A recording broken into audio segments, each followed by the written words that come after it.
day, I'm Juliana Dicho, your student nurse from National University, and today I will be assessing your musculoskeletal system and your neurologic system. And for this procedure, I will be needing your full cooperation because this is a long assessment for today. And of course, I will be asking some questions regarding to prior to this assessment to determine your health history. Okay. So first, I will be conducting the assessment to your musculoskeletal system followed by your neurologic system. So let's start. Before we start, let me perform hand hygiene and provide you some privacy. Okay.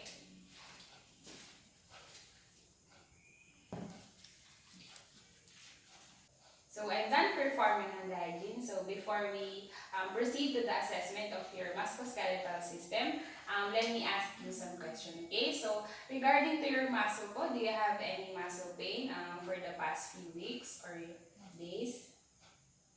Okay, so meron po ba silang history ng pananakit ng bewang, ng mga kasukasuan po natin?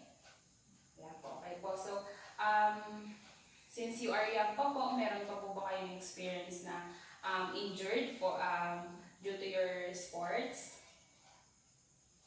Okay, so that's good to know po. So now let's proceed to the assessment of your musculoskeletal system. So first, I will be inspecting your muscle po for its size, and then I will use my tape measure po to measure it. To measure if it is similar to the other side. Okay, so first, can you do this? Okay, and then on your feet po. Okay, so I will use my tape measure na po to measure your muscle for its shape. If it's same to the other side. Okay. Okay. So for the use of tape measure, let me first measure your arm and then your feet. Okay, your legs.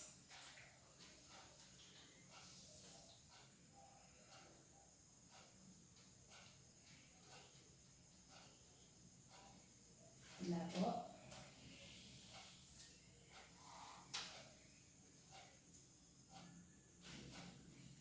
Yes.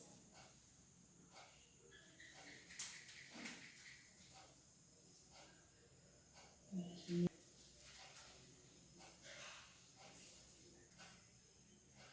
Then, wala.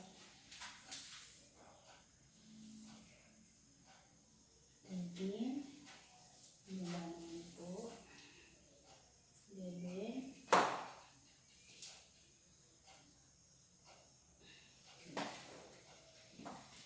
so next po, I'll be inspecting your muscle for any tremors and construction. So I'll be needing po your cooperation to this one. So I want you to put your arms forward po so I can inspect for any tremors and construction. Okay? Put your arms po.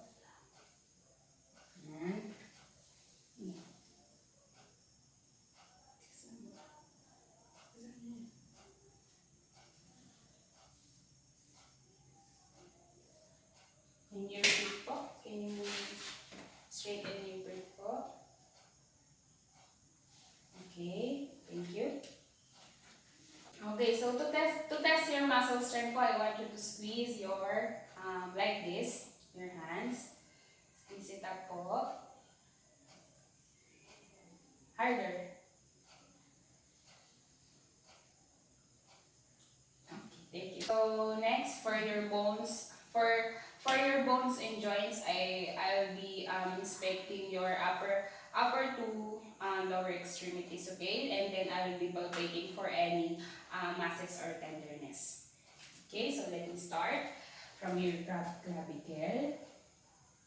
Masses, clavicle to legs, and then your hands.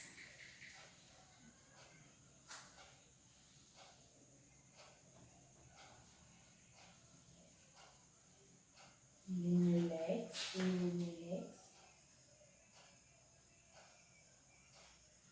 the other one. Thank you. To palpate your bones for any masses or tenderness, I want you to stand po. Stand straight. And then, do this. Okay. Do palpating po for any masses or tenderness. Okay, so you can... Okay, now can you flex your legs po? Like that.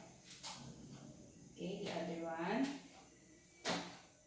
Now to assess the range, your joint range of motion, I will be inspecting your wrist, your knee, your legs, and your clavicle.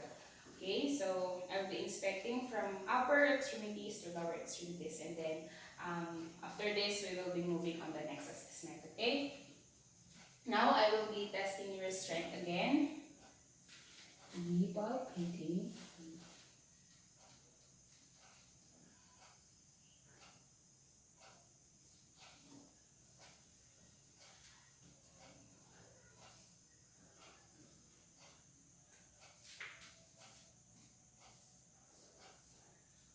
Your legs. Legs. And then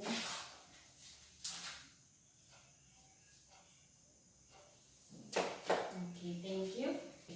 So I want you to move your shoulders po. I want you to follow me my movement po. Okay? So can you stand po? Stand. Move. Can you do this? And then that. Again. Okay, so you may sit down po.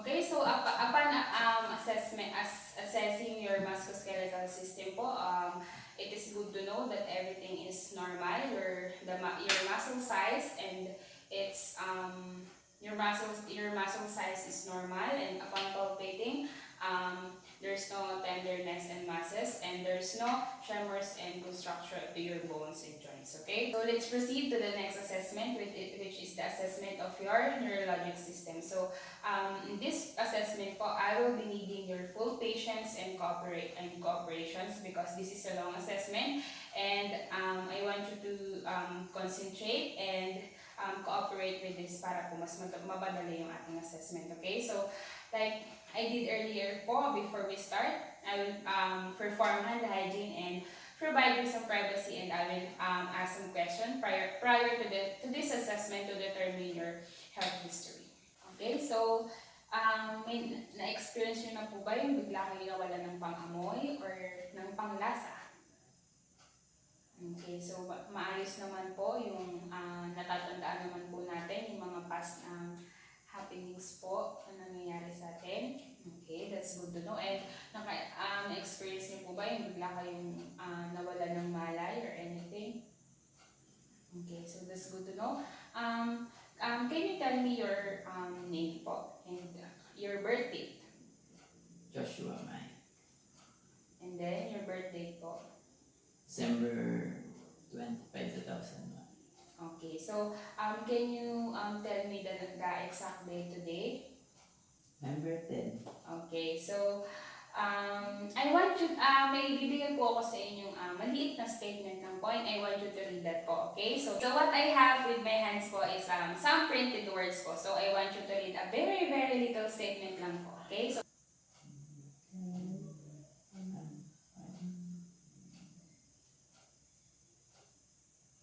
So I will point out some object po in this room, and I want you to recognize what is it, okay? So can you tell me what is it po? Toy car. Okay, and then this one? Light. Okay, so very good. Okay, so I want you to follow my instruction po. Can you move? Move your chair. Okay, so I want you to raise your arm, your both arm. Raise.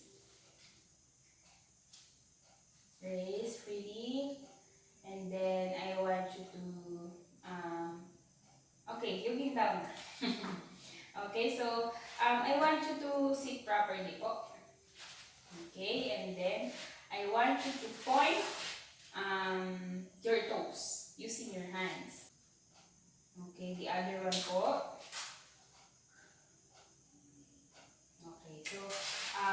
pwede po ba natin itaas ang ating kaliwang kamay?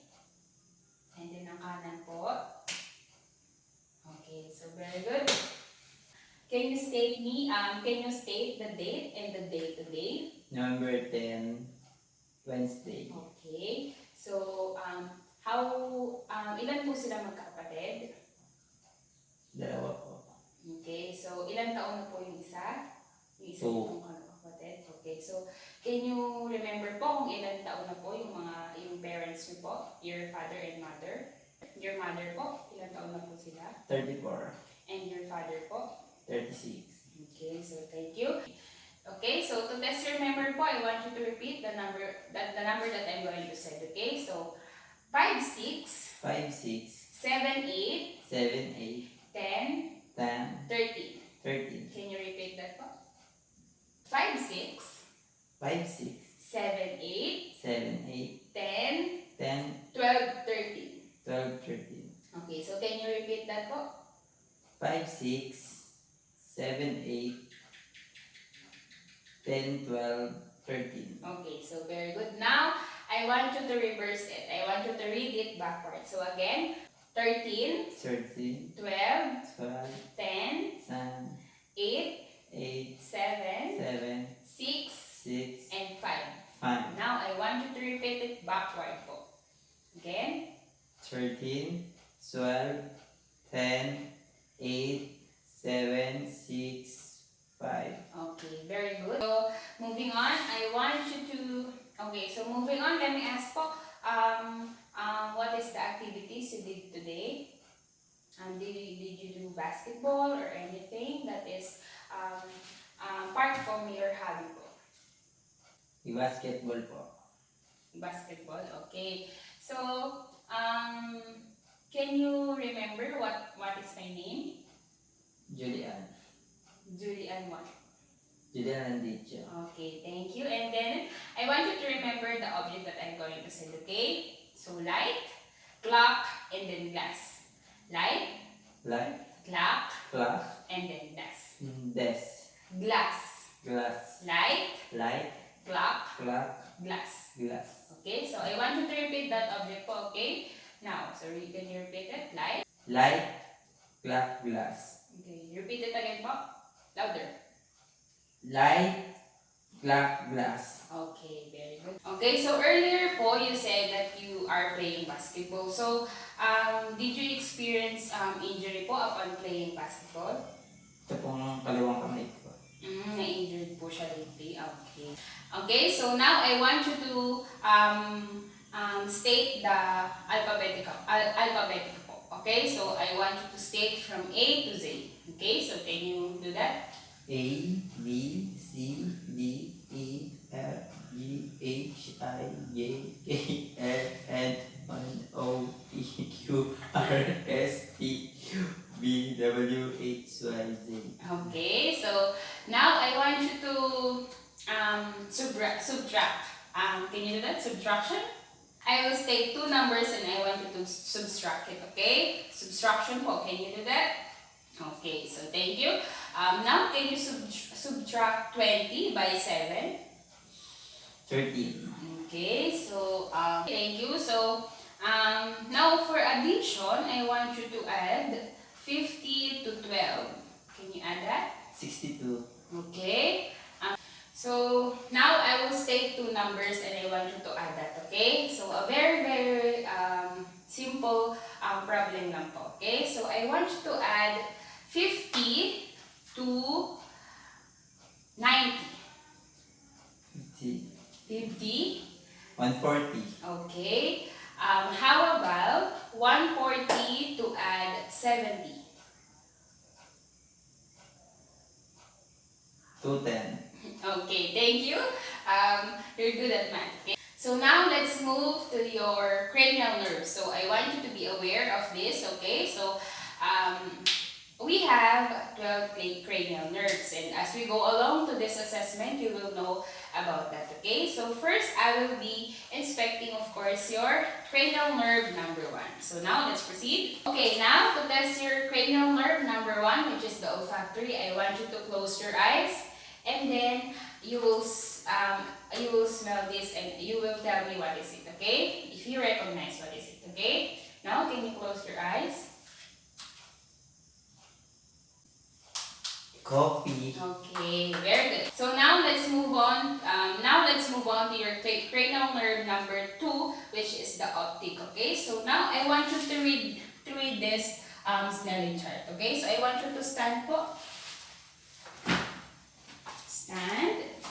So now I want you to read the Snelling chart po from 20 to 2014, which is that ED, FC, ZP. Okay. Okay, so I want you to read that po. EFP, TOZ, LPED, PECFD, EDFC, ZF, FE, LOPZD, DEF, POTEC, LEF, ODPCT. Okay, very good. So moving on to your cranial number 3 and 4, I will assess your pupil retraction, okay? So I want you to move your eyes po. Move your eyes like that, like that.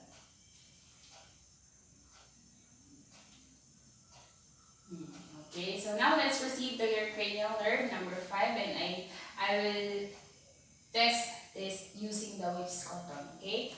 For your sensory number 5, I will test your sensory function, okay? So as I put this around your face, if nararamdaman nyo po, sasabihin nyo lang po is now, okay? So as I touch it on your face, pag naramdaman nyo po, ang sasabihin nyo lang po ay now.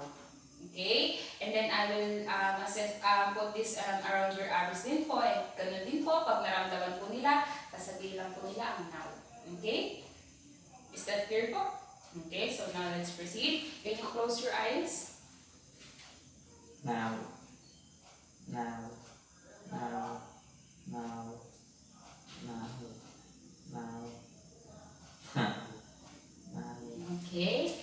So to assess your motor function, I want you to close and offer your mouth as I hold like this, okay? So now I want you to open your mouth wider, wider, wider. Bukan niyo pa po. Wider, wider, and then close. Wider again, close, wider. Okay, so what do you say to you? Again, again. Okay, thank you. Okay, so to assess your cranial nerve number 6, I want you to follow this tip, okay? Okay, so I want you to follow this tip using only your eyes. Do not move your head, okay?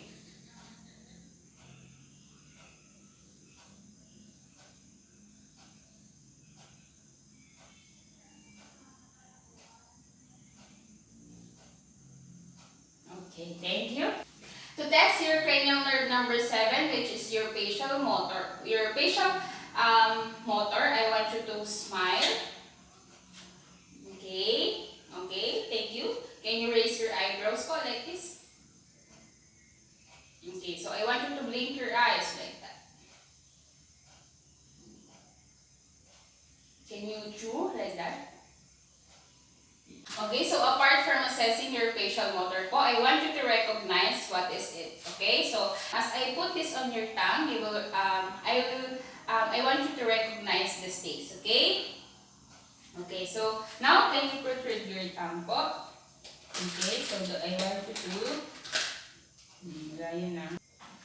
Okay, so I want you to recognize the taste. Salt. Okay, very good. Okay, so to assess your cranial nerve number 8, I will put this at the top of your head, and as I put vibration, I want you to say yes if you recognize the tone, okay? So as I vibrate, I will ask you if you hear the vibration, okay? Can you hear that? Yes. Yes. Yes. Yes. Okay. How about this one? Yes. Yes. Okay, very good. Thank you. To assess your cranial nerve number 1, I want you to protrude your tongue again. And then I want you to move it side by side. Okay, thank you. To assess your cranial nerve number 10, I want you to state your name po again. Your complete name. Joshua Mike Pipalo. Okay. Can you state it again, Joshua Mike? Joshua Mike Pipalo. Now let's move on to your cranial nerve number 11. Okay, so I will go behind you and then I will put pressure on your shoulders and I want you to resist it. Okay, and then next I will do that on the same manner on your face. I will put my hand and I will put some pressure and I want you to resist the pressure. Okay. Okay. Can you? Tiri ko 100. Ano ko sa video?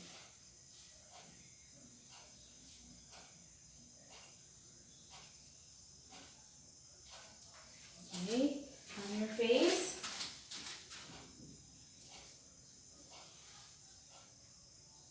Okay, thank you. For your last cranial nerve, your cranial nerve number 12, I want you to open your mouth. Open your mouth and then protrude your tongue po again. And then move it side to side. And then up and down. Okay, thank you. Now let's move on to your reflexes. Okay, so first I will be assessing your bicep reflexes. Okay, to test your bicep reflex po, I want you to do this. Can you sit properly po, sir? Okay, so I want you to do that. Okay, straight properly. So can you flex po? Yeah.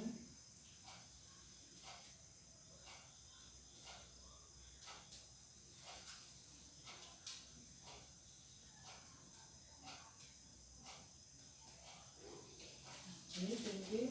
Now to test your tricep reflex. Okay. I will percuss it, okay?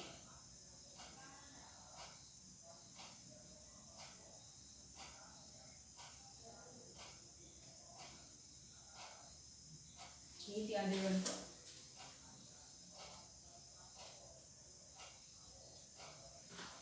Okay, so I want you to rest.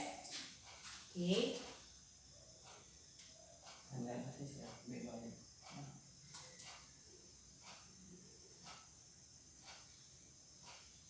So now to your patellar and then Achilles, okay? So can you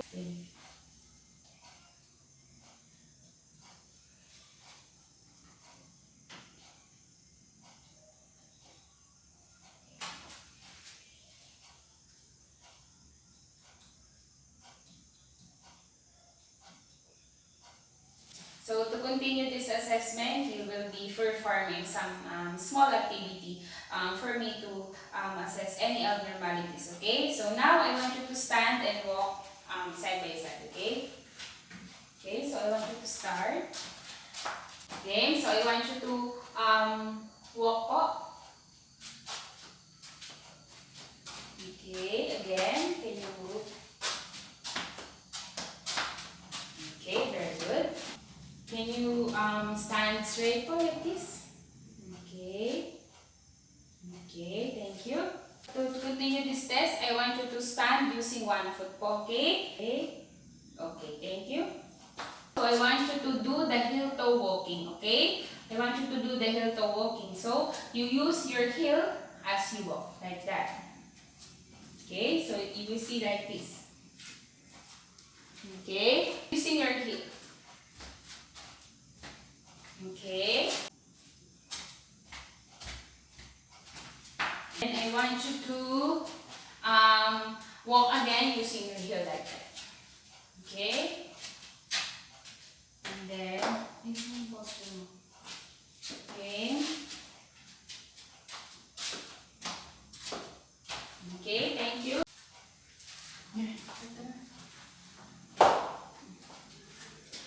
For your fingers nose test, I want you to do like this. And then, okay. So like this. If I touch this, I want you to touch it too. Okay. Okay, so now, let's proceed. Okay.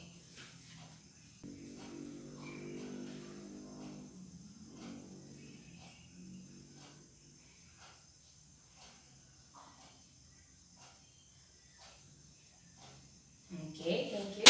Okay, so now I want you to pat your toes po using your hands po. Okay, so pat it. And then your back of your hand. Okay. Now let's move on to your fingers to fingers and then fingers to thumb. So I want you to do like this. Straight your finger and then okay, so now I want you to touch your finger using your thumb like that. Okay, touch it. Okay, thank you. And then, okay. So now let's move on to your light touch sensation. So I will use cotton. Like I did earlier, I will put on the specific spot and then you will say now or yes if you feel it, okay? Can you close your eyes? Now, now, now, now, now, now, now, now, now, now, now, now, now, now, now, now, now. Okay.